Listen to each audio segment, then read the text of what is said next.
Hey guys, Tara here. Welcome back to the video in GT Line Racing this time. Back on the regular Noob lobby Rockstar created stunt races because honestly, I ran out of videos to record, so I just had to get something out quickly, but still, I think we get some pretty good races out here. Now, up the inside already, we've gone from 5th to 1st in what, less than 10 seconds. For catching the station, there's lots to be on the KD. T20 actually get no slow there by Zentorno. How did that happen? The barrier completely turns. Okay. That's the thing about these barriers. Okay, that time it worked out for me, that was all well and good. But every other time you just touch the barrier and you just become a fidget spinner. I don't know, we're back into 5th, so we're back to where we started the race. I think there's only 6 of us in this race. And you think with only 6 people, you couldn't have a massive crash, but Rockstar races, Noob lobbies always prove you wrong, don't they? Actually, now say we only go 3 wide there up in front, and oh, that's not watch out for the van that gets deposited off the side of the ramp. As we're up now into P4, actually 2 cars in front now trying to go side by side. And then you've got that white car. Actually, you just see me whatever that car's name. I can't actually remember the name of it. It's just one of the forgotten cars now of GTA. To make a move, actually move for a double overtake there, right around the outside. Actually, a brain overtake there from ourselves. We go now into 2nd place. I can try and chase down now after the leader, which I think is that blue T20. And indeed it is. Catching up to them rapidly, so catch up definitely, surely must be on catching up this way. Actually, they're going for curb boost as well, so looks like they might actually know how to race, so unless they know how, unless they're just like a stunt race or something. But either way though, we might actually have some competition now for the lead of this race. And actually finding a way now into the lead race, because now that we're in the lead, that T20 is going to have catch up and station behind us now. Now they're going to leave some space there up the inside, because if they want to go side by side with us, and here they come now shooting right now up our inside, and can try and hide now around the outside now. Into this right hander, they run it wide, smash it into the wall, they're very cheeky there. From that T20 getting very aggressive. Now we make a move back up our inside. And they completely backed out of that corner, okay. Either they wanted to let us back through, or they were just scared that I was going to say anything back to them. But either way, we're back up into the lead of the race. But what that battling has done, though, is allowed that T20 behind us, and of course the Zentorno as well, to actually keep up with us. But now then, going on to the 2nd lap of the race. Yes, it is actually lap 2 of 2, so only a 2-lap race for this one. So definitely more crucial that the T20s can try to hide now back round our outside. And try to actually get completely done by both of them. And they're going to try to find a way now around the outside. Actually, they're going to go side by side in front of us. Actually, I'm surprised those two haven't taken each other out yet. That is definitely a real surprise for me. Now they're going to try and find a way around us. They're going to go 3 wide now, pretty much effective over the ramp. Oh, that's a watch out for that T20. 3 wide in these storm races never works. Now they're going side by side now. With this Zentorno getting very close there to making contact with them. They're going side by side. Actually, the footage just cuts because that's what the footage loves to do. Now they're trying to find a way now. Ocean they're still going side by side now with the Zentorno game, making a little bit of contact there on the landing, but still no harm done really, pretty much evened each other out there, so that if anything that contact actually helped both of us. Coming over this jump now, over this loop. And this part of the track last time actually worked out really well for us, so hopefully we can do the same again, have a good run over here. Going for all the boost now, trying to gain all the advantage that we can, because despite catching the solution being on, any bit of time that you can gain could prove crucial. Come to the end and the finish line, side by side with oh, that T20 is a complete no-scope to me, and that other Zentorno completely off of the track. Oh, that's what dirty driving from them. I mean, you saw last time that they shoved us into the wall, and we're not even on the podium anymore. And they've pretty much, they've shown their true colours, haven't they? Or how they raced it, just taking out me, and I was keeping well out of the way, but the Zentorno just got completely turned into me, so no fault for them. And now we are getting in the station now of that Zentorno. We're going to try to find a way running outside of them in the near future, just trying to gain them in that station now, getting quite a bit in that station now, catching a pull to the inside now of the Zentorno now, coming up into that right hand, and trying to make a move on the inside, but run out a bit wide though. And the Zentorno goes for a mega switchback on us, so brilliant driving. I'm honestly amazed by that.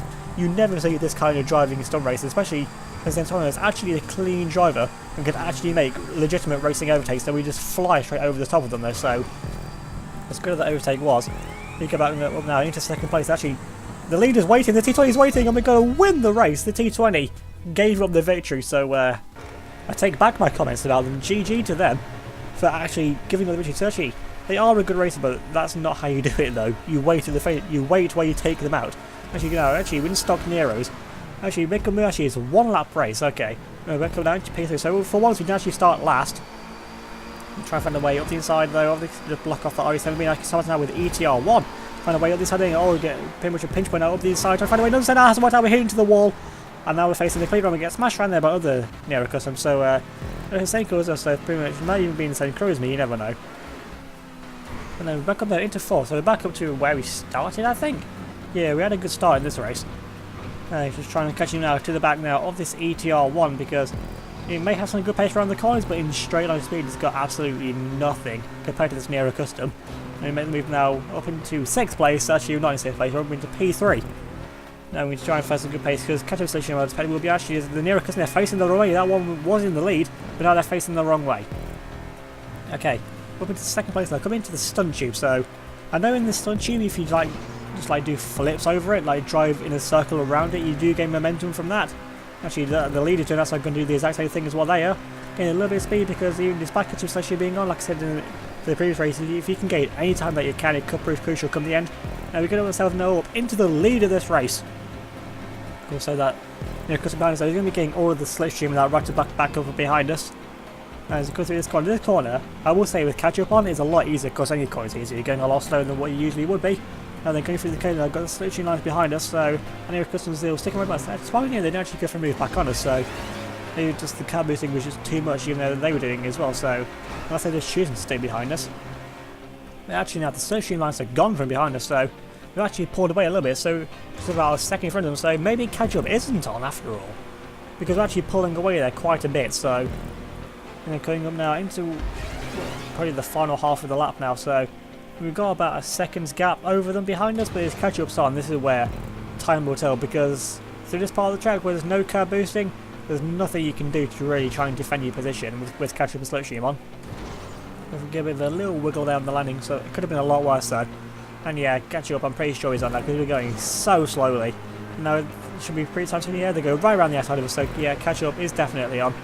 And trying to get back in the slipstream on the back of this Nero Custom now. Getting this and going for a aerial overtake there, could be an aerial takeout almost.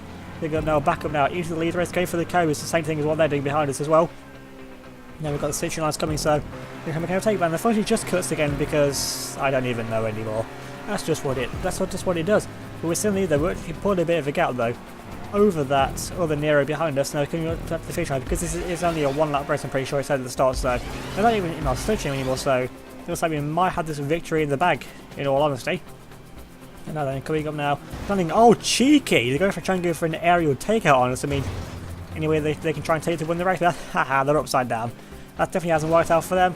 And coming up down to final contact, a nice wide line. All seems about almost throwing away a victory. They're just trying to take too wide of a racing line. And then coming up to finish line, we're going to take our 2nd victory in a row. How often is it I win 2 races in general, let alone 2 races in a row? Now then, coming on to the final race of the video, we're in the Revolta. I don't think I've actually ever raced this thing before. But I'm starting to see, and actually we're starting dead last, legit for once. So I actually made the trade that we do start at the back near enough. Every race actually a 2-lap race for this time, okay. Of course, since this is a stunt race in sports cars, there's going to be oh, someone's just fell off the edge. But as I was saying, this race is going to be full of pariahs because well, that's just how sport races are now, aren't they? And actually, we're up into 5th place though, so we've made it 7 places from the start. I can actually get a pretty good landing. Actually, a few cars are taking each other out. Actually, I think 3 prizes I think I may have just collided. I'm pretty sure the Revolta hasn't got some pretty good strand of speed on it, although it hasn't got a spoiler, so it's not going to be the best through the corners. Because it won't get any traction bonus or anything, but straight line speed is a pretty good thing with this car. And again, it is a BMW, so it's better to be fast in a straight line. And getting quite fast, we're going over the jump. And then, you know, I know there's a way you can go around to the side of it, but honestly, with a car this big, I don't want to try and go around this actually. The pride is shooting to the lead. Actually, is that a white Revolta in 2nd place? Going back up for the lead, going to be of archy-bargy and makes their way back up the inside. That is a Revolta. It's a Revolta 1-3. I see, yeah, but then the Pride just shoots straight back past it. It was a Revolta 1-3, but still, 2 Revoltas on the podium. That's something you'd never see, is it? So the Revolta actually may be like a dark horse, but actually be secretly a good car, and they're going through the spinning tail, actually going through the checkpoint, trying to find a way through, but no, he's smacking into the barrier! He's smacking into it, going the opposite way. I honestly couldn't even see him get hit by it once again, and that's any chance of the win. I'm sure now completely gone out of the window. Despite, yeah, catching the slipstream's on. But I'm in a Revolta here. You have to remember that. This car is not fast over a lap distance. I mean, it's got some good straight line speed. But if the other Revolta and that other Pariah up in the lead can keep bothering each other, then there might be a chance we can... If they keep up the argy-bargy, then maybe we can catch them up. But realistically, how realistic is that actually going to happen? Actually, it's just saying that. The prize is there. And almost fell off the edge. You know, the Revolta, it's a Revolta 1-2, a BMW 1-2. And the only place you see that, honestly, is in my Uni 1 career, which actually starts, again, fairly soon if it hasn't started already. Because I record 2 weeks in advance, so I don't know if it started yet. I think that might actually be next week. it starts for actually for the first race. So either way, you're just rambling now. Coming on to the second lap, it's a Revolta 1-2. Let's just enjoy that moment and enjoy that sentence, which has never been said by anyone else before, I'm pretty sure on that. Okay, down this jump now, coming over this jump, we need to get a good landing here if we try and keep this lead. We're getting a bit off to the side though, so it's not going to be the best landing in the world. Landing in the dirt, but actually the dirt slows us down.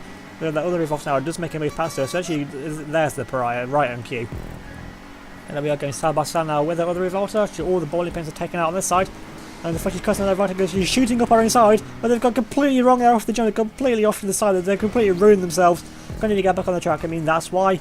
I mean, that's their own fault. I know the footage cut, but they tried to make an overtake on a piece of track where ideally there's only one line. And a piece of track that's really only one car wide as well, so that's their own fault. But actually, you've got a bit of a lead though over everyone else. I think that's that pariah behind us.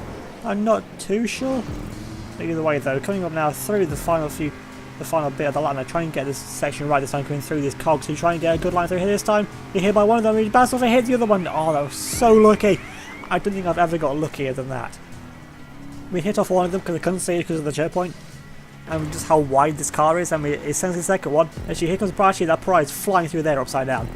So if we can just keep it on the track through this final section of the lap, then we might actually be able to win a race in a Revolta. I've never raced before, and I've only got it because it was free for a week, about a month or so ago, on the random Rockstar promotional things.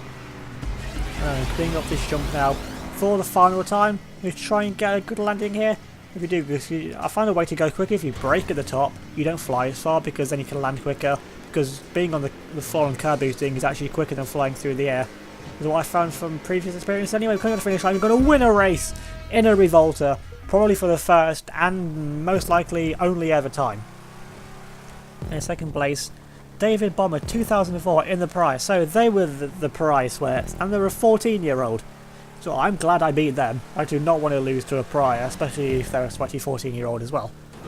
And in Elegy in third, the other Revolta coming home in fourth. So a good recovery all in all from them, but still could have been a Revolta 1-2, and that would have been, I think, story of the century. Yeah, there's someone here in Drift Tamper not having the best of time, but at least they're level 272. Why are they in a Drift Tamper? Either way, if you enjoyed this video, definitely leave a like, leave a comment down below, subscribe if you're new, hit that notification bell so you don't miss out on any of my future videos. Remember to check out my Discord server, which will be linked in the description down below, along with my Facebook, Twitter and Instagram, so definitely go and follow me on all of them as well. So thanks for watching. I'll see you all next time.